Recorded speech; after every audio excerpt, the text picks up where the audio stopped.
Hello everyone, welcome to ज्ञान IQ। और आज हम करेंगे इंटेलिजेंस यानी कि हमारी जो CDP की सीरीज चल रही है ना, child development pedagogy for KVS and DSSSP।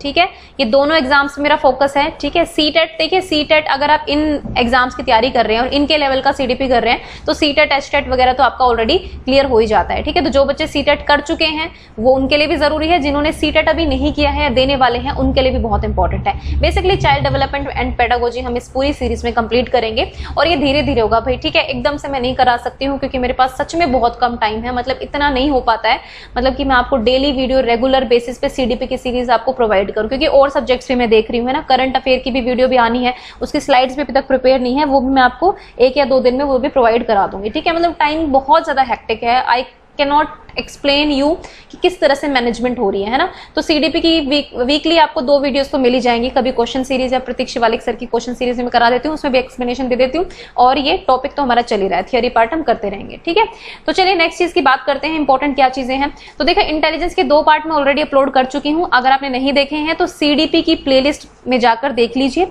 उसमें आपको मिल जाएगा चाइल्ड डेवलपमेंट पेडागोजी में। ठीक है, पार्ट 1 में मैंने सिर्फ इंटेलिजेंस डिस्कस किया था, पार्ट 2 में जो है मैंने थ्योरीज कंप्लीट कराई थी, 4 थ्योरीज आपको बताई थी, और बाकी 4 थियरीज और रह गई हैं, इनमें से 3 जो है मैं आज कवर कर लूंगी और एक बच जाएगी जो है गार्डनर की मल्टीपल इंटेलिजेंस थ्योरी। तो वो जो है आपको अगली वीडियो में मिल जाएगी, क्योंकि वो काफी इंपॉर्टेंट थ्योरी है, तो मैं चाह रही थी कि उसको अलग से टाइम दिया जाए। ठीक है, तो चलिए हम देखते हैं बाकी की अपनी सीरीज। तो जैसा कि मैंने आपको बताया कि हम लोग थ्योरी कवर कर रहे हैं, तो ये 4 थ्योरीज तो मैं आपको ऑलरेडी ये 4 थ्योरीज जो है मैं आपको ऑलरेडी कवर करा चुकी हूँ। ये जो आपको फर्स्ट 4 थ्योरीज नजर आ रही है, ये 1 factor theory, Charles Spearman theory, Thurston की थ्योरी ऑलरेडी हम कर चुके हैं। आज हम करेंगे आर्थर जेनसेंस हायरार्किकल स्ट्रक्चर, और उसके बाद गिलफोर्ड की थ्योरी और स्टर्नबर्ग की ट्रायर थ्योरी। ठीक है, ये गार्डनर की थ्योरी हम अलग से करेंगे नेक्स्ट वीडियो में, यानी कि पार्ट 4 में आपको गार्डनर की थ्योरी मिल जाएगी। ठीक है, तो चलिए अब स्टार्ट करते हैं बिना देरी किए अपनी आज की वीडियो। ठीक है, टाइम वेस्ट नहीं करेंगे ज्यादा, क्योंकि टाइम है ही नहीं, ना मेरे पास है और आप लोगों का पता नहीं, मुझे हो सकता है आपके पास बहुत ज्यादा टाइम और हो सकता है किसी के पास बहुत कम हो, क्योंकि कुछ लोग हो सकता है प्राइवेट जॉब्स कर रहे हैं, जो भी कर रहे हैं साथ साथ में तैयारी कर रहे हैं। ठीक है, तो मतलब मैनेजमेंट कर लो अपना थोड़ा सा टाइम का। तो फर्स्ट थ्योरी जो हम आज देखेंगे वो है आर्थर जेनसेंस हायरार्किकल थ्योरी। ठीक है, तो क्या है ये थ्योरी, इसके बारे में जरा समझते हैं। ठीक है, हायरार्की को हम अनुक्रम भी बोलते हैं, अनुक्रमात्मक कह सकते हैं इसको। ठीक है, देख लेना हिंदी में क्या मतलब होता है। तो क्या हायरार्की होती क्या है, ऐसे लेवल्स होते हैं ना, सबसे ऊपर कौन है, कौन किसको ऑर्डर दे रहा है, फिर वो किसको ऑर्डर दे रहा है, वो किसको ऑर्डर दे रहा है। ठीक है, इस तरह से जो टॉप पे बैठा है वो सबसे बड़ा अधिकारी होता है ना। इस तरह से हम हायरार्की को समझते हैं। अगर हम स्कूल का एग्जाम्पल ले तो यहाँ पर प्रिंसिपल है, फिर टीचर है, फिर स्टूडेंट्स हैं, इस तरह की हायरार्की डेवलप होती है। ठीक है, तो इन्होंने क्या कहा था बेसिकली, देखिए जो जेनसन थे इनका मेन कंसर्न ये था कि भाई जेनेटिक्स का, ठीक है, जो हम जिसको हम हेरिडिटी बोलते हैं, उसका क्या इफेक्ट होता है IQ के ऊपर। इन्होंने ये मतलब इसके बारे में थोड़े ज्यादा चिंतित थे कि इन्होंने कहा था कि जेनेटिक्स का रोल होता है इंटेलिजेंस पर। ठीक है, भाई हो सकता है कोई बच्चे का IQ जो है जन्म से ही बहुत हाई हो, ठीक है, तो आगे आने वाले लेवल्स में मतलब वो बहुत हाई परफॉर्मेंस करता है, उसका इंटेलिजेंस स्कोर जो होता है हमेशा हाई रहता है। ठीक है, हो सकता है कुछ बच्चों का जन्म से ही IQ जो है वो कम होता है। ठीक है, मतलब आप कुछ भी कोशिश कर लीजिए, जेनेटिक का फर्क पड़ता ही है। तो फिर उन्होंने क्या किया कि इन्होंने स्टडीज की, इन्होंने बहुत सारे टेस्ट किए, इंटेलिजेंस टेस्ट किए, मतलब ग्रुप ऑफ सैंपल लिए इन्होंने, सैंपल मतलब ग्रुप ऑफ चिल्ड्रन लिए, बच्चे लिए, बड़े लिए, जो भी इन्होंने चेकिंग वगैरह की, वो हमें इतना डीप में जाना नहीं है। ठीक है, उस बेसिस पर इन्होंने अपना ये मॉडल ऑफ इंटेलिजेंस दिया हमें। ठीक है, कि इसमें एबिलिटीज ऑपरेटिंग एट 2 लेवल्स। तो जितनी भी हमारी ह्यूमंस में एबिलिटी होती है, यानी कि जितना भी हमारा क्षमताएं भी होती हैं, उनको हम 2 लेवल्स पर देख सकते हैं, इन्होंने ये डिसाइड किया। ठीक है, और हमें 2 लेवल इन्होंने प्रोवाइड कर दिए। ठीक है, तो अपने जितने भी टेस्ट वगैरह किए इन्होंने, उसके बेसिस पे इन्होंने 2 लेवल्स बताए, इस तरह की हायरार्की इन्होंने बताई कि भाई एक लेवल 1 होता है और एक होता है लेवल 2। ठीक है, तो पहले हम बात करेंगे लेवल 1 की। लेवल 1 क्या कहता है, तो it is associative learning in which output is more or less similar to the input. ठीक है, मतलब अगर आप यहाँ पर कुछ दे रहे हैं तो जो बाहर निकल रहा है वो भी ऑलमोस्ट सेम ही होता है। ठीक है, जो आपने यहाँ से इनपुट डाला वही आपको आउटपुट में मिल रहा है। ऐसा कब होता है, देखिए इसको आराम से समझेंगे आप तब जब मतलब मैं एग्जाम्पल्स के थ्रू समझाऊंगी। देखिए रोट मेमोराइजेशन क्या होता है, ठीक है, रट्टाफिकेशन जब हम करते हैं, आपको सपोज इंग्लिश का एक पैराग्राफ दे दिया, आपको वर्ड टू वर्ड उसको लर्न करना है। ठीक है, पैराग्राफ राइटिंग है, या फिर पैराग्राफ राइटिंग भी ना कहूं मैं, कुछ और भी कह सकते हैं। ठीक है, सपोज कोई भी क्वेश्चन कराया टीचर ने, ठीक है, टीचर ने कहा भाई इस क्वेश्चन के उतने ही नंबर मिलेंगे जैसे तुम वैसे लिखोगे जैसे मैंने बताया, ठीक है, मतलब आपको वैसा ही लिखना है। बच्चों ने रटा क्वेश्चन और यहाँ पर लिख दिया, ठीक है, दिस इज रोट मेमोराइजेशन। जो उनको इनपुट दिया गया था वही उनको आउटपुट दिया गया, ठीक है, मतलब उनका आउटपुट भी वही रहा, जो मैडम ने लर्न कराया था वही बच्चों ने लिख दिया। हालांकि कुछ बच्चे ऐसे भी होंगे जिन्होंने 2 लाइन लिखी होंगी, मैडम ने 5 कराई थी, किसी ने 3 लाइन लिखी होगी, किसी ने 4 लिखी होगी, किसी ने 5 भी लिखी होंगी, ठीक है, यानी कि जो आपने इनपुट प्रोवाइड किया बच्चा वही कर रहा है, ठीक है। तो लेवल 1 में बच्चे किस उसमें काम करते हैं, बेसिकली वो रोट मेमोराइजेशन करते हैं, ठीक है, रोट मेमोराइजेशन कह सकते हैं हम उसको, या फिर हम कह सकते हैं मेमोरी का बहुत रोल है इसमें। बेसिकली आपकी शॉर्ट टर्म मेमोरी जो होती है उसका बेसिकली ज्यादा रोल होता है ना। तो मतलब शॉर्ट टर्म मेमोरी में आपको पता है कि 15 से 20 सेकंड तक इन्फॉर्मेशन रहती है, मतलब आपने रटा और आपने लिख दिया, ठीक है, बात ये है, ठीक है। तो मतलब यहाँ पे रट्टाफिकेशन कितनी ज्यादा है आपकी वो है। देखिए लॉन्ग टर्म मेमोरी में जो आपकी इन्फॉर्मेशन होती हैं वो बहुत लंबे समय से स्टोर होती है। अगर आपके साथ कोई भी ऐसा इंसिडेंट होता है, सपोज आपको चोट लगी है, आपका एक्सीडेंट हुआ है, कोई भी इंसिडेंट हुआ है, ठीक है, वो आपको जिंदगी भर याद रहता है, वो लॉन्ग टर्म मेमोरी का पार्ट बन जाता है। लेकिन शॉर्ट टर्म मेमोरी में आपको थोड़े से टाइम, जैसे हम पेपर से जस्ट पहले पढ़ते हैं ना, 12th के एग्जाम दिए हमने, 11th के दिए हमने, 10th जो भी करके आए, हम पढ़ते थे, फिर हम पेपर में लिख देते थे, उसके बाद हमें नहीं पता हमने किस क्वेश्चन का क्या लर्न किया, मतलब दूसरी क्लास में आने के 1 महीने बाद ही आपके दिमाग से चीजें गायब, ठीक है। मतलब यही होता है कि हम थोड़ी देर के लिए स्टोर कर रहे हैं, ठीक है। शॉर्ट टर्म मेमोरी में हम देखो, शॉर्ट टर्म मेमोरी को हम थोड़ा रिवाइज कर करके थोड़ा स्ट्रॉन्ग बनाते हैं ताकि हम पेपर में अच्छे तरीके से रिप्रोड्यूस कर पाए, है ना। तो मतलब बेसिकली लेवल 1 में इन्होंने यही कहा था कि भाई लेवल 1 जो होता है ना, उसमें हम बेसिकली वही जो इनपुट देते हैं वही हम आउटपुट लिख देते हैं, ठीक है। रोट मेमोराइजेशन सीधा एग्जांपल है इसका, ठीक है। अब देखो इन्होंने कहा, इन्होंने जो अपनी स्टडी की थी, जो जेनेटिक्स वाली बात मैं आपको बता रही थी, तो इन्होंने ये पाया कि लेवल 1 में जो है वो ज्यादा डिफरेंसेस नहीं होते हैं, चाहे किसी भी रेस के पीपल हो, ठीक है, भले ही वो ब्लैक्स हो भले ही वो व्हाइट्स हो, क्योंकि ऑब्वियसली वेस्टर्न कल्चर का है ना, तो वहां पे ब्लैक्स और व्हाइट्स ही ज्यादा होता है। तो उन्होंने कहा कि रेस कोई भी हो, चाहे आप ब्लैक हो चाहे आप व्हाइट पीपल हैं, लेकिन मतलब लेवल 1 में कोई खास फर्क नहीं पड़ता है जेनेटिक्स का, ठीक है। फिर उसके बाद इन्होंने लेवल 2 का इन्वेंशन किया कि भाई लेवल 2 क्या होता है, ये समझाया। It involves higher order skills. Higher order skills कौन कौन सी होती हैं, देखिए, प्रॉब्लम सॉल्विंग, ठीक है, आपको एक प्रॉब्लम दी गई है, आपको उसको सोल्व करना है अपने आप, ठीक है। मतलब एक तरह से मैं कह सकती हूँ, पियाजे अगर आपने पढ़ा है तो एक्टिव कंस्ट्रक्शन ऑफ नॉलेज होना है यहाँ पे, ठीक है। और उसके बाद अगर हम बात करें तो रीजनिंग, ठीक है, आपको कोई सिचुएशन दे दी, आपको रीजनिंग करनी, तर्क वितर्क करना है। 2050 में जो है भाई कोविड-19 जो है, जैसे अब चल रहा है कोविड-19, बेस्ट एग्जांपल देती हूँ, अभी 2020 में कोविड-19 चल रहा है, आपसे कहा जाए कि आप बताओ कि इसका अंत किस तरह से होगा कोविड-19, और क्या भविष्य में ऐसी बीमारियां फिर से वापस आ सकती हैं, क्या नहीं आ सकती है। अब यहाँ पे आपको थोड़ी रीजनिंग की सोचना पड़ेगा, आपको पीछे की हिस्ट्री में जाना पड़ेगा, किस तरह से कोविड-19 फैला और किस तरह से हमारा पूरा जो एनवायरमेंट है वो चेंज हुआ है, किस तरह से बीमारी एकदम से हमारे सामने ब्लंडर बन गई एक तरह से, है ना। तो मतलब बहुत सारे, और फिर आप अपने हाइपोथेसिस बनाएंगे कि भाई 2050 तक क्या हो सकता है, मतलब क्या ये बीमारी जाएगी कि नहीं जाएगी, मतलब बहुत सारी चीजें हैं ना, आपको रीजन करना पड़ रहा है, आपको रटना तो नहीं पड़ रहा है, यहाँ पे आपको अपना दिमाग लगाना पड़ रहा है, ठीक है। आप रीजनिंग करेंगे, वही पियाजे वाली बात आ जाती है ना, आपके स्कीमास डेवलप हो चुके हैं, एग्जिस्टिंग स्कीम के साथ जो है आप नए स्कीम्स को एंटर करवाएंगे अपने दिमाग में, फिर ऑर्गेनाइज करेंगे, फिर अपने थॉट प्रोसेस को सबको बताएंगे कि हाँ भाई ऐसा ऐसे चीजें हो सकती है ना। तो मतलब हायर ऑर्डर स्किल्स चाहिए होती है लेवल 2 पे, as they transform the input to produce an effective output. आपने इनपुट क्या दिया कि भाई कोविड-19 चल रहा है, ठीक है, 2020 में चल रहा है, अब आपको आउटपुट किसके बारे में निकालना है, कोविड-19 के बारे में निकालना है, लेकिन 2050 में सिचुएशन क्या होगी बताइए, या फिर ये बीमारी, इस तरह की बीमारी और भी आ सकती है कि नहीं आ सकती है। तो this is an effective output, ठीक है, ये इफेक्टिव इनोवेटिव आउटपुट कह सकते हैं जिसको हम, इसमें एक नई चीज आपके सामने निकल कर आएगी। हो सकता है अगर 50 बंदों से आपने पूछा है तो हर एक का जवाब सेम नहीं होगा, आपको डिफरेंट आंसर्स मिलेंगे, डिफरेंट रीजंस मिलेंगे, ठीक है। तो यानी कि यहाँ पर हायर ऑर्डर मेंटल स्किल्स होती हैं, ठीक है।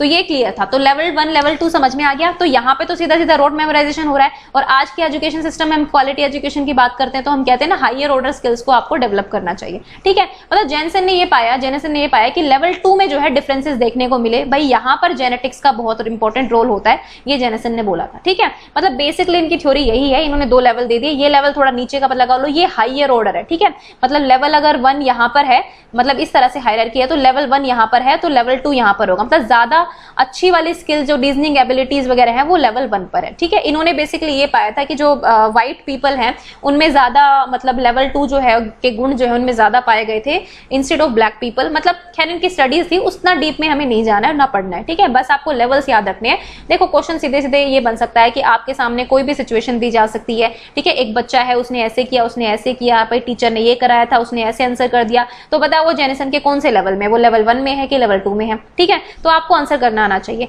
तो आपको सिचुएशन देखनी पड़ेगी कि बच्चे ने रोट मेमोराइजेशन किया है। ठीक है, क्या उसकी सिर्फ मेमोरी का रोल वहां पर आ रहा है, क्या उसकी हायर ऑर्डर स्किल्स का वहां पर रोल आ रहा है। ठीक है, तो ये थ्योरी थी आर्थर जेनिसन की। ठीक है, आई होप कि आपको थोड़ी क्लियर हो गई होगी बात। चलिए भाई नेक्स्ट थ्योरी देखते हैं। नेक्स्ट थ्योरी है गिलफोर्ड की थ्योरी। ठीक है, इसको मैंने ज्यादा एक्सप्लेन नहीं किया, इसको एक्सप्लेन अब करूंगी मैं आपको। ठीक है, देखो ये सब लोग है ना, इन्होंने इंटेलिजेंस के बारे में तरह तरह की चीजें बोली हैं। ठीक है, हम जो पढ़ रहे हैं, हम ऑब्वियसली हम एग्जाम के लिए पढ़ रहे हैं, तो हमें ये समझ होनी चाहिए कि भाई किसकी थ्योरी में क्या चीजें थी, क्या मेन चीजें थी, और अगर क्वेश्चन बन रहा है तो फिर किसके थ्योरी से बनेगा और क्या चीजें उस क्वेश्चन में होंगी, तो वो आपको कॉन्सेप्ट समझ में आना चाहिए। इसलिए थ्योरीज पढ़ना बहुत ज्यादा इंपॉर्टेंट होता है। तो देखिए काफी ध्यान से पढ़ेंगे हम इस थ्योरी को। ठीक है, it classifies intellectual traits among 3 dimensions. तो बेसिकली 3 डायमेंशन में इन्होंने बांटा है इंटेलेक्चुअल ट्रेट्स को। इन्होंने ये कहा था किसी भी व्यक्ति की जो बुद्धि होती है, उसकी बौद्धिक जो लक्षण होते हैं, वो केवल एक डायमेंशन से मिलकर नहीं बने हैं, उसमें इन 3 डायमेंशंस का रोल होता है। ठीक है, इनको डिटेल में समझेंगे, खैर बता देती हूँ अभी फिलहाल। तो ऑपरेशंस, कंटेंट्स एंड प्रोडक्ट्स। ठीक है, 6 तरह के ऑपरेशंस होते हैं अकॉर्डिंग टू गिलफोर्ड। ठीक है, फिर कंटेंट होता है 5 तरह का, उसके बाद 6 तरह के ही प्रोडक्ट होते हैं। ठीक है, ये है। देखिए ऑपरेशन, जब आप कोई ऑपरेशन करते हैं किस कंटेंट पे करते हैं और फिर उसका प्रोडक्ट क्या निकल कर आता है, ये बेसिकली आप एक मशीनरी सिस्टम से कह सकते हैं। ठीक है, लेकिन हम इसको थोड़ा डिटेल में समझेंगे क्योंकि एक थ्योरी है और थ्योरी जो है समझनी बहुत जरूरी है। तो देखिए 6 ऑपरेशंस की उन्होंने बात करी थी, सबके नाम जरूरी नहीं है आपको याद रखने, लेकिन फिर भी एक बार देख लेंगे हम ध्यान से। ठीक है, तो कौन कौन से ऑपरेशंस होते हैं। एक तो होता है कॉग्निशन। ठीक है, कॉग्निशन जिसको हम संज्ञान बोलते हैं। ठीक है, संज्ञान। उसके बाद नेक्स्ट होता है आपका मेमोरी, तो ये मैं आपको करा रही हूं अभी ऑपरेशंस। ठीक है, उसके बाद नेक्स्ट होता है आपका ये तो मेमोरी रिकॉर्डिंग होती है। उसके बाद होती है आपकी मेमोरी रिटेंशन। ठीक है, रिटेंशन कह सकते हैं, मतलब कितना आप रिकॉल कर पाते हैं। इनको समझेंगे धीरे धीरे डिटेल में। ठीक है, उसके बाद होता है आपका कन्वर्जेंट प्रोडक्शन। ठीक है, उसके बाद हम कह सकते हैं डाइवर्जेंट प्रोडक्शन। ठीक है, और उसके बाद आपका लास्ट आता है आपका इवैल्यूएशन। जो मैं बोल रही हूँ उसके नोट से बना लेना, थोड़ी स्पीड से चलूंगी क्योंकि मेरी राइटिंग थोड़ी सी ज्यादा अच्छी नहीं है। ठीक है, कोशिश करती हूँ हमेशा अच्छी करने की, बट गाइस हो नहीं पाता है, तो जरा भावनाओं पे जाना। ठीक है, लिखित उस पे मत जाना। ठीक है, तो चलिए देखते हैं क्या होता है। देख कितने तरह के ऑपरेशन बताए मैंने, अभी आपको 6 बताए। ठीक है, इन 6 ऑपरेशन में सबसे पहले हम बात करते हैं कॉग्निशन की। देखो कॉग्निशन होता क्या है, आप किसी नई इंफॉर्मेशन को किस तरह से समझ रहे हैं, नए आइडियाज को किस तरह से आपको समझ में आ रहे हैं, आप कॉम्प्रीहेंशन कैसे कर पा रहे हैं, आपके दिमाग में जो आइडियाज हैं या फिर कंसेप्ट हैं वो किस तरह से आपके दिमाग में फिट बैठ रहे हैं, ये हमारा कॉग्निशन होता है ना। हमारा संज्ञान, हमारी समझ कैसी है बाहर के वातावरण के बारे में, कोई इंफॉर्मेशन हमको हमारे पास आ रही है। ठीक है, तो उसको हम कितना ज्यादा समझ पा रहे हैं, कौन कौन से आइडियाज हमारे माइंड में डेवलप हो पा रहे हैं, ये सारा हमारा कॉग्निशन होता है। ठीक है, अब बात करते हैं मेमोरी रिकॉर्डिंग की। ठीक है, आपके सामने कुछ हुआ, आपने किस तरह से अपने मेमोरी में उसको स्टोर किया, ये तो हो गया मेमोरी रिकॉर्डिंग में। अब बात आती है मेमोरी रिटेंशन की, तो इसमें हम बात करते हैं बेसिकली रिकॉलिंग की। ठीक है, कि जो भी आपने स्टोर किया था ना यहाँ पे, उसको आप वापस दोहरा पा रहे हैं कि नहीं दोहरा पा रहे। सपोज आपको कोई ऐसी प्रॉब्लम आ गई जहां पर इस जो आपने स्टोर किया था उसकी जरूरत है, तो आप कितना उसको रिकॉल कर पा रहे हैं, आप उसको दोहरा कितना पा रहे हैं, उसका यूज कितना कर पा रहे हैं। ठीक है, तो ये हो गया मेमोरी रिटेंशन। कन्वर्जेंट थिंकिंग की बात करूं तो कन्वर्जेंट थिंकिंग एक ही पॉइंट पर आती है, भाई सब एक तरीके से सोच रहे हैं, एक ही चीज के बारे में सोच रहे हैं। ठीक है, और डाइवर्जेंट प्रोडक्शन का मतलब है कि जब सबके विचार जो है अलग अलग है, डाइवर्जेंट थिंकिंग होती है ना, कहते हैं ना मगर क्रिएटिविटी है तो डाइवर्जेंट होनी चाहिए। कन्वर्जेंट आपका इंटेलिजेंस हो गया। ठीक है, इंटेलिजेंस टेस्ट है, जैसे आप ये लगा लो कि ऑब्जेक्टिव टेस्ट है, एमसीक्यू है, सबको पता है इसका आंसर इन 4 ऑप्शन में से 1 2 3 1 2 3 और 4 में से कोई एक ही ऑप्शन होगा, तो this is your convergent thinking. ठीक है, and this is something related to intelligence. ठीक है, आपकी बुद्धि से उसका वो है कि ठीक है आपको आता है, आप फटाफट से आंसर कर देंगे, नहीं आता तो आप नहीं कर पाएंगे, सीधी सी बात है। ठीक है, क्योंकि एमसीक्यू जो है एक तरह से क्लोज एंडेड क्वेश्चन हम कह सकते हैं, ओपन एंडेड नहीं है, यहाँ पर आपके पास ज्यादा स्कोप नहीं होता है। ठीक है, तो इंटेलिजेंस का पार्ट आ जाता है कन्वर्जेंट में। उसके बाद अगर हम डाइवर्जेंट की बात करें तो डाइवर्जेंट में क्या होता है, आपकी बेसिकली क्रिएटिविटी होती है, जो आपकी क्रिएटिव साइड है, आप कितना क्रिएटिव क्रिएट कर पाते हैं। जब हम म्यूजिशियंस की बात करते हैं ना, तो वो नया नया म्यूजिक निकाल कर लाते हैं, ठीक है। ऐसा तो नहीं है कि एक ही गाने को आप 70 साल तक दोहरा रहे हैं। आप क्रिएटिव माइंड है आपका, कुछ नई चीजें सोचते हैं, आप लीक से हटकर सोचते हैं, ठीक है। एक म्यूजिशियन ने ये गाना बनाया, एक ने दूसरा बनाया, एक ने तीसरा बनाया, चौथा बनाया, पांच, तो हर कोई जो है गाना बनाने का तरीका सबका अलग है, सबके गाने अलग अलग हैं, ठीक है। तो this is called divergent production, ठीक है, इसका एग्जांपल मान सकते हैं। और लास्ट में इवैल्यूएशन की, आपको आपके पास जितने भी ऑप्शन है आपको उसमें से क्या करना है, ठीक है, ये आपकी खुद की समझ है। आपको किस तरह से अपने जो बिहेवियर को है वो ठीक करना है, आपके पास जो भी इंफॉर्मेशन है उसमें से कौन सी आपको करेक्ट लगती है, कौन सी आपके लिए रेलिवेंट है, ये जो सिलेक्शन होता है ना, ये आपकी इवैल्यूएशन पर बेस्ड होता है, ठीक है। तो ये 6 ऑपरेशंस होते हैं, ये इन्होंने बताया था, ठीक है। तो कितना सब कुछ इनमें कवर आ गया। तो ये सारे ऑपरेशंस भाई हमारे चलते रहते हैं, ठीक है। ये बात हुई है सिर्फ ऑपरेशंस की, कि इंसान जो है इन सभी ऑपरेशंस पर काम करता है। उसकी इंटेलिजेंस केवल इस पर नहीं होती कि भाई ठीक है इंटेलिजेंस है, भाई आईक्यू में बहुत अच्छा स्कोर कर लिया तो इंटेलिजेंट है, नहीं। उन्होंने कहा था ये सारे ट्रेट्स वो होते हैं। देखिए इंटेलिजेंस जो है ना, एक तरह का स्टैटिक पार्ट हम बोल सकते हैं इसको, ठीक है। तो ये कन्वर्जेंट थिंकिंग का मतलब यही है। इसमें यहाँ पर देखिए कन्वर्जेंट थिंकिंग क्या होती है, कि जहां पर सब लोग जो है एक ही पॉइंट पर आ जाते हैं, क्योंकि आपको पता है कि यही चीज होनी है, ठीक है।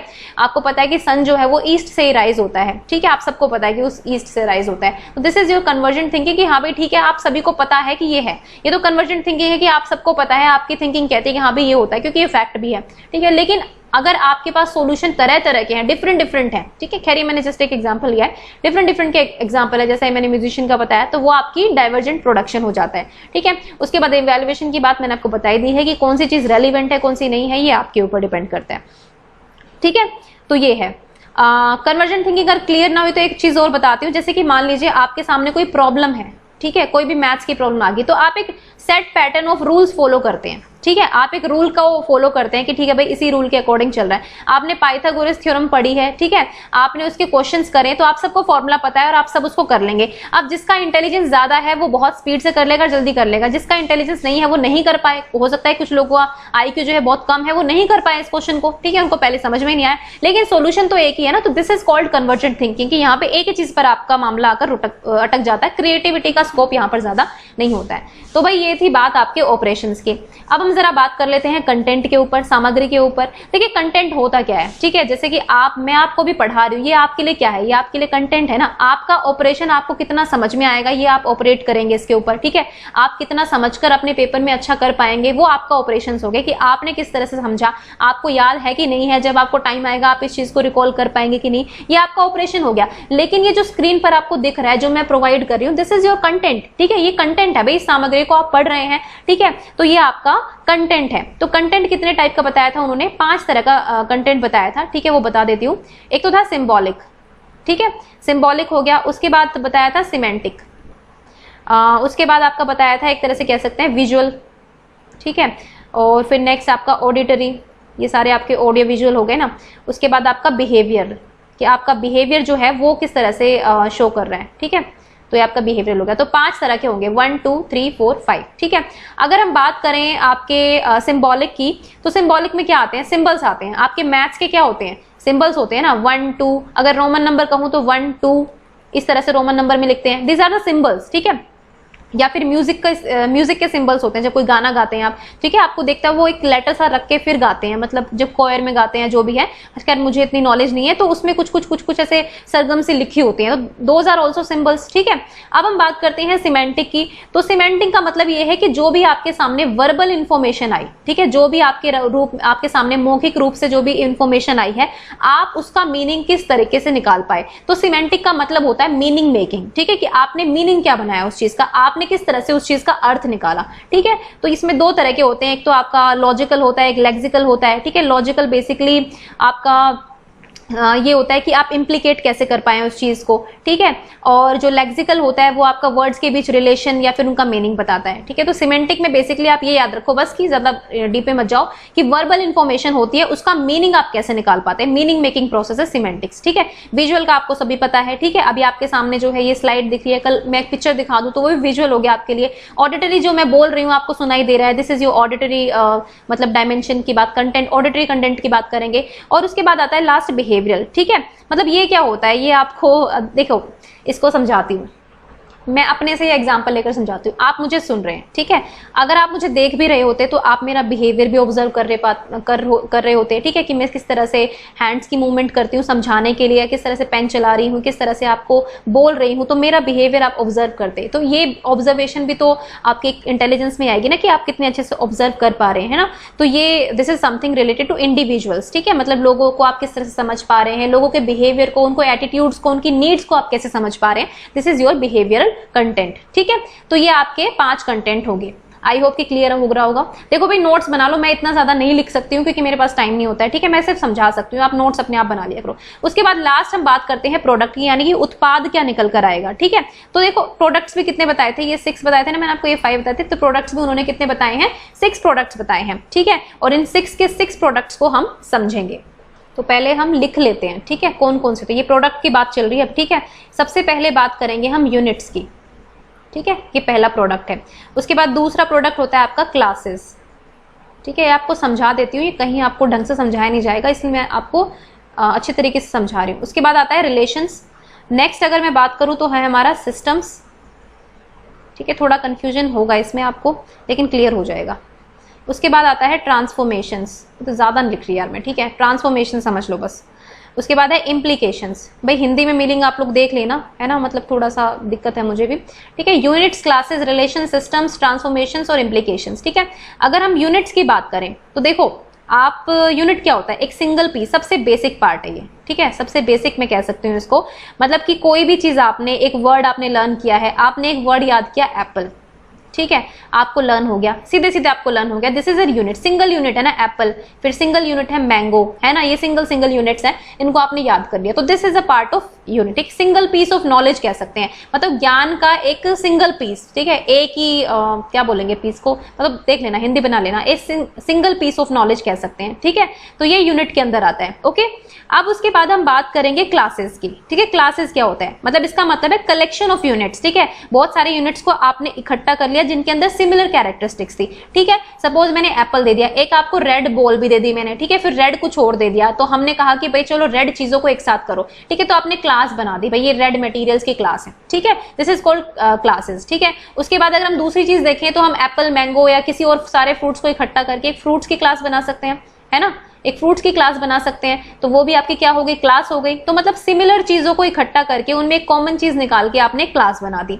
उसके बाद आता है रिलेशंस, ठीक है, तो मतलब जो यूनिट्स जो है एक दूसरे से आपस में रिलेटेड हैं उनको हम बोलते हैं रिलेशंस, ठीक है। आपने डिफरेंट यूनिट्स के बीच रिलेशन, ये तो आपने सिंपल क्लास बना दी, लेकिन ऐसा हो सकता है ना कुछ डिफरेंट चीजें हैं, जैसे कि एप्पल इज अ फ्रूट, लेकिन दिस इज अ बॉल, ठीक है, तो बॉल में और एप्पल में आपने एक रिलेशन ढूंढ लिया किसी तरीके का, ठीक है, तो आपने शेप का रिलेशनशिप ढूंढ लिया है, जो भी है, तो दो चीजों में रिलेशनशिप, दो या दो से ज्यादा चीजों में आपने रिलेशनशिप ढूंढ लिया, तो that constitutes your relation part, ठीक है, मतलब रिलेशन प्रोडक्ट हो गया। उसके बाद हम बात करते हैं सिस्टम्स की, जो जितने भी इंफॉर्मेशन इंटरकनेक्टेड, यहां पर हम यूनिट्स की बात कर रहे थे, यहां पर इंफॉर्मेशन की बात कर रहे हैं, ठीक है, जितने भी इंफॉर्मेशन जो है वो इंटरकनेक्टेड होती है, एक नेटवर्क बना देती हैं, ठीक है, जैसे कि मोबाइल फोन्स का एक नेटवर्क है, ठीक है, तो दीज आर द सिस्टम्स, ठीक है, क्योंकि इन सबका आपस में नेटवर्क होता है, ठीक है, तो ये हो गया। या फिर जितने भी कंसेप्ट, कोई और भी कंसेप्ट होता है, या फिर कोई भी आइडियाज हो सकते हैं जो आपस में इंटरलिंक्ड हो जाते हैं और उनका एक बड़ा सा नेटवर्क बन जाता है। अब देखो national highway authority of India है, इसका पूरा एक बड़ा नेटवर्क है, एक सिस्टम है इसका,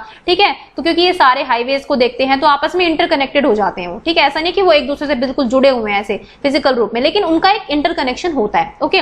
नेक्स्ट हम बात करते हैं ट्रांसफॉर्मेशंस की, ठीक है, चलो भाई लिख ही देती हूँ, कहेंगे कि इतनी गंदी राइटिंग में मैम करा रही है ना, मतलब ट्रांसफॉर्मेशन, स्पेलिंग सुन लो, TRANSFORMATIONS, ठीक है, ट्रांसफॉर्मेशंस। तो ये क्या होता है, जिसमें हम नॉलेज को थोड़ा सा अल्टर कर देते हैं, थोड़ा सा कन्वर्ट कर देते हैं, ठीक है, उसी नॉलेज को हम किसी और चीज में कन्वर्ट कर देते हैं अपने अकॉर्डिंग, ठीक है, अपने बिलीफ के अकॉर्डिंग भी हो सकता है, या फिर हमारा जो अपना एक बायसनेस होता है उसके हम मैनिपुलेट कर देते हैं, चीजों में थोड़ा सा बदलाव कर देते हैं अपने तरीके से। जैसे आपने घर में जो है वॉशरूम बनवाया, वॉशरूम में भाई मिस्त्री ने कुछ करवाया, लेकिन आपको कुछ पसंद नहीं आया, आपने उसको अल्टर कर दिया, ठीक है, आपने यहाँ पर कुछ बास्केट्स बनवा दी, यहाँ पर कुछ शेल्फ बनवा दी, तो इस तरह से अल्टर कर देना, तो वो ट्रांसफॉर्मेशन हो जाता है। उसके बाद लास्ट हम आते हैं इम्प्लीकेशंस पर, जहां पे मतलब किस तरह से आप उस चीज को इम्प्लीकेट कर पा रहे हैं, ठीक है, इम्प्लीकेशंस के क्या है, उसका आपकी एग्जिस्टिंग स्कीम में क्या यूज है, ठीक है, आपकी जो एग्जिस्टिंग स्कीम्स है उसमें आपका क्या यूज है, वो किस तरह से आपकी एग्जिस्टिंग स्कीम्स के साथ यूज है, जब आपके सामने कोई सिचुएशन आएगी तो आप उस चीज को कैसे यूज कर रहे हो किसी इंफॉर्मेशन को, तो वो इम्प्लीकेशंस होती हैं। ठीक है, पर एक्चुअल में आपका टेस्ट यहीं पर होता है ना कि आप इम्प्लीकेट कैसे कर पा रहे हैं। ठीक है, तो ये है आपकी 6, अगर मैं बात करूं तो ये आपके प्रोडक्ट्स हैं जो निकल कर आपके लिए आते हैं। ठीक है, अब देखो ये इंप्लीकेशंस आपके कंसिक्वेंस डिसाइड करती है कि पॉजिटिव, आपने इतना सब कुछ सीख लिया है लेकिन आपने जब अप्लाई किया तो उसका रिजल्ट क्या आया, उसका रिजल्ट आपका नेगेटिव भी आ सकता है, उसका रिजल्ट आपका पॉजिटिव भी आ सकता है ना, तो ये इंप्लीकेशन का पार्ट है। ठीक है, तो ये है भाई गिलफोर्ड की कंप्लीट थ्योरी। डीएसएसबी वालों के लिए काफी जरूरी है क्योंकि उसमें क्वेश्चंस आते हैं। ओके, और केवीएस वालों का भी आ सकता है, मैं ये नहीं कह रही कि आएगा ही आएगा, obviously I am not an examiner, लेकिन आपका क्वेश्चन आने को कुछ भी आ सकता है। तो ये गिलफोर्ड की थ्योरी थी, आई होप कि आप लोगों को बहुत अच्छे से क्लियर हो गई होगी। उन्होंने कहा था इन तीनों चीजों का रोल होता है, ये तीनों डायमेंशंस मिलती है तब हम कह सकते हैं कि भाई इस बंदे के इंटेलेक्चुअल ट्रेट्स जो है वो ऐसे हैं या वैसे हैं, जो भी है। ठीक है, इन सारी चीजों को देखने के बाद अब हम चलते हैं अपनी लास्ट थ्योरी पर, जो है स्टर्नबर्ग की थ्योरी। ठीक है, स्टर्नबर्ग-स्ट्रायरकिक थ्योरी जिसको हम बोलते हैं बेसिकली। ठीक है, this is a theory of cognitive process. ये भी काफी इंपॉर्टेंट थ्योरी है और मतलब एग्जाम्स में काफी पूछी भी जाती है।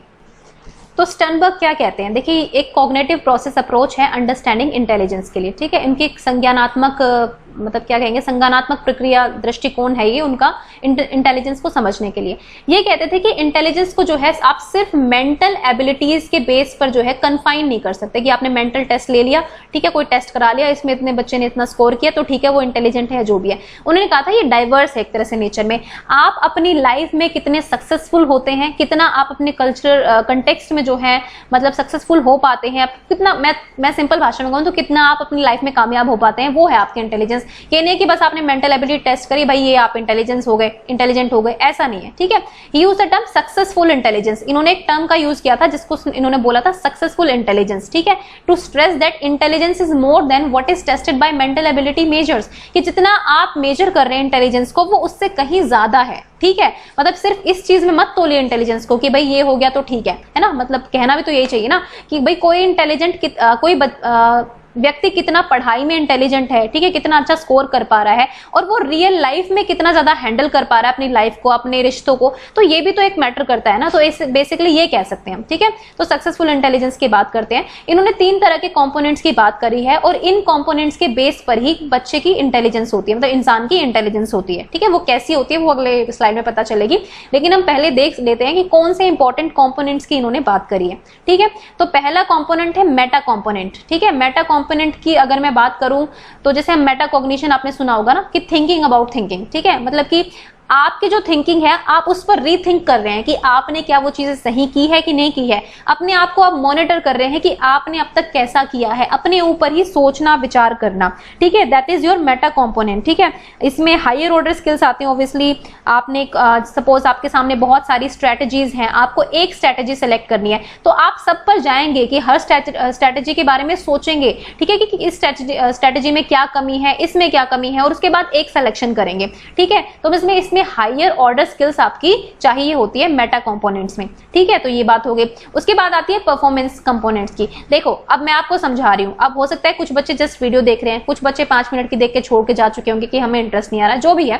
ठीक है, अब परफॉर्मेंस कंपोनेंट में क्या होता है कि आप सब देख रहे हैं लेकिन आपने नोट्स भी बना लिया। ठीक है, आपकी परफॉर्मेंस क्या है कि आप उस चीज को समझने के लिए बहुत ज्यादा नोट मेकिंग कर रहे हैं या फिर आप फिर बार बार रिपीटेड वीडियोस देख रहे हैं, तो ये आपका परफॉर्मेंस कंपोनेंट हो गया। ठीक है, मतलब कहने की बात मतलब ये है इम्प्लीमेंटिंग द स्ट्रैटेजीज सेलेक्टेड। ठीक है, जो भी आपने यहाँ से स्ट्रैटेजी सेलेक्ट की है, ठीक है, किसी ने सोचा होगा कि मैं क्या करूंगा कि इसको जस्ट देख लूंगा। ठीक है, किसी के सामने ये ऑप्शन होगा। सेकंड ऑप्शन ये होगा कि देखूंगा नहीं, नोट से बनाऊंगा। ठीक है, और तीसरी स्ट्रैटेजी होगा कि देखूंगा तो नहीं, बस सुनूंगा। ठीक है, ऑडियो सुन लेता हूं, ठीक है, या सुन लेती हूं, बस काम चल जाएगा। ठीक है, फिर आपने सपोज किसी बच्चे ने नोट मेकिंग सेलेक्ट किया तो ये आपका परफॉर्मेंस कंपोनेंट है कि आपने ये जो आपने मेटा कंपोनेंट्स में डिफरेंट स्ट्रैटेजीज थी, आपने उनमें से कौन सी अप्लाई की, आपने परफॉर्मेंस देते हुए क्या अप्लाई किया। ठीक है, this is your performance component.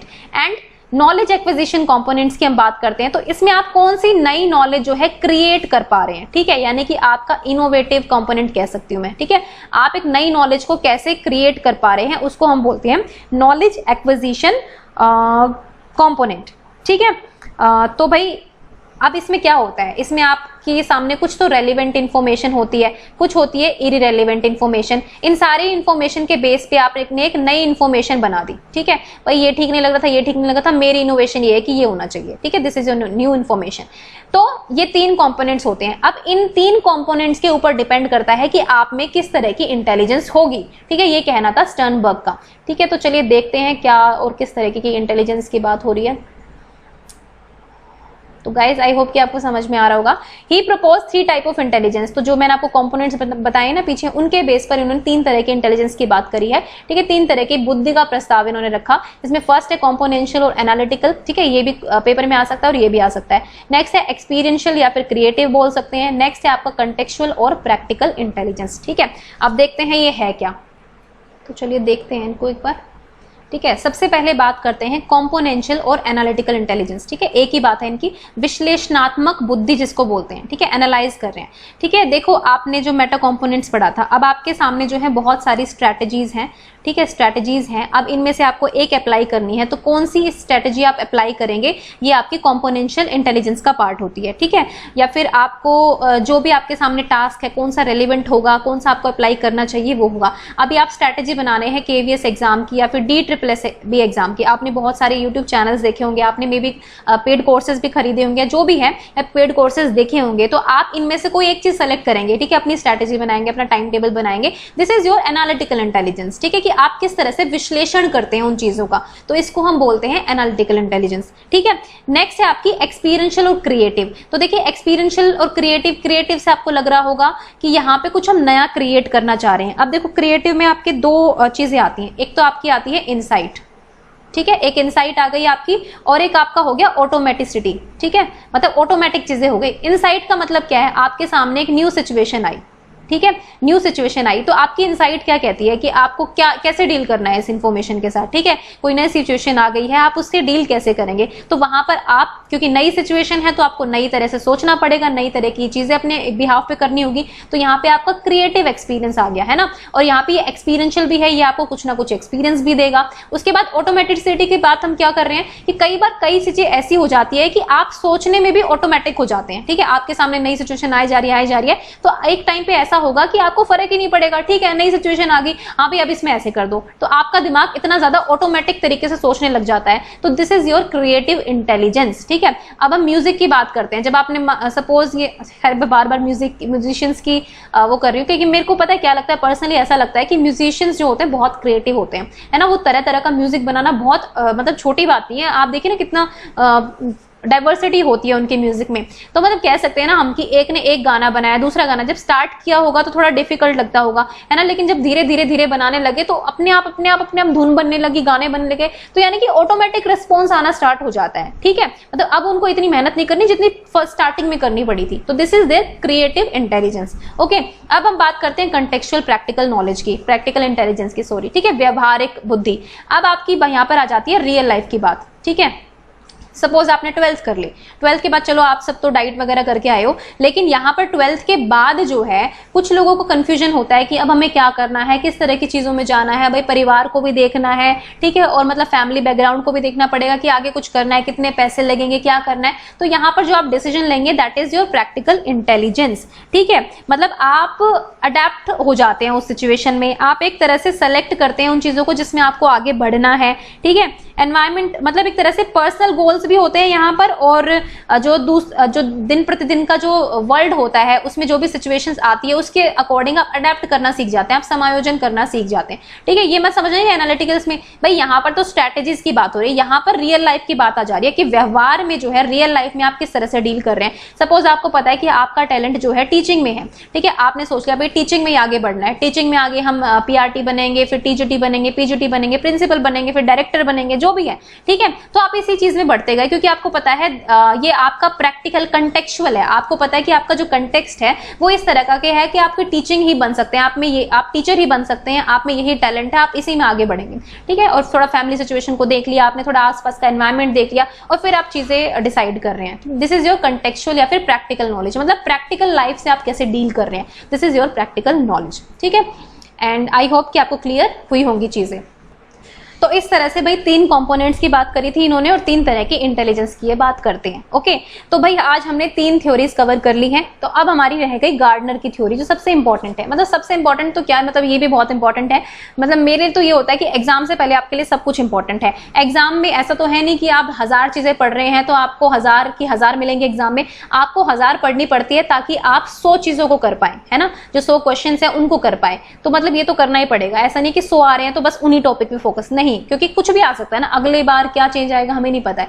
तो गाइज ये थी आज की वीडियो इंटेलिजेंस पार्ट 3 की। इंटेलिजेंस पार्ट 4 में हम गार्डनर को कवर करेंगे और उसके बाद हम थोड़ा सा इंटेलिजेंस का एकेडमिक्स पर क्या रोल होता है, क्रिएटिविटी के साथ उसका क्या रिलेशनशिप है, ठीक है, बच्चों की परफॉर्मेंस का इंटेलिजेंस पर क्या असर पड़ता है, क्या रिलेशन है, वो सब हम बाद में करेंगे लास्ट वीडियो में, ठीक है। और फिर आपका इंटेलिजेंस जो है वो कवर हो जाएगा। मतलब जितने भी टर्म्स बची हुई है ना, जो मतलब थोड़ा डिफरेंट तरीके की है, जो आपको समझानी जरूरी है, तो मैं समझा दूंगी लास्ट वीडियो में। ओके, और वीडियो कैसी लगी कमेंट में जरूर बताएं, और अगर वीडियो अच्छी लगे तो लाइक और शेयर भी कर सकते हैं।